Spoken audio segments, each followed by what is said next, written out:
जय जोहार संगवारी मल्ला। अभी प्रकाश छत्तीसगढ़िया की तरफ से गोवर्धन त्योहार के हार्दिक शुभकामनाएं, ढेर सारे बधाई। जियो हजारों साल, दिन दुगनी रात चौगुनी उन्नति करो, अपने परिवार के साथ हंसते रहो, मुस्कुराते रहो और बढ़िया गोवर्धन त्योहार मनाते रहो। संगवारी हो, आज के दिन हमारे श्री कृष्ण भगवान आज गोवर्धन पर्वत रही से बोला अपन चिड़िया खीमा उठा के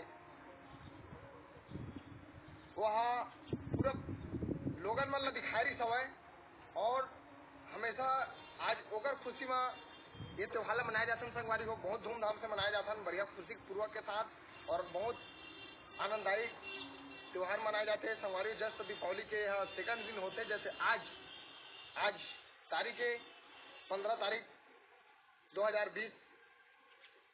आप सभी को, पूरे परिवार को हंसते रहो, मुस्कुराते रहो और गोवर्धन त्योहार मनाते रहो। बहुत बहुत शुभकामनाएं, ढेर सारे बधाई। जियो हजारों साल, दिन दुगनी रात चौगुनी उन्नति करो मेरे भारतवासियों। मैं तो आप लोग के लिए ही जीता हूँ और आप लोग के लिए मरता हूँ। मैं हूँ एक आर्मी रक्षार्थी प्रकाश कुमार साहू। अभी शूटिंग होने वाले हैं प्यारे साथियों, एक डीजे सॉन्ग गाना का शूटिंग होने वाला है। आप लोग देखते रहिए। प्रकाश छत्तीसगढ़ी यूट्यूब चैनल को सब्सक्राइब, फॉलो, कमेंट करते रहिए और आप लोग अपना प्यार देते रहिए, ताकि हमेशा मैं नया नया वीडियो आप लोग के बीच में लाते रहूं। और मैं यही कामना करूंगा, मैं यही आप लोग को शुभकामनाएं दूंगा। हैप्पी गोवर्धन त्योहार, हंसते रहो, मुस्कुराते रहो और गोवर्धन त्योहार मनाते रहो। जय राधा कृष्ण, जय श्री कृष्ण, जय राधा स्वामी, जय।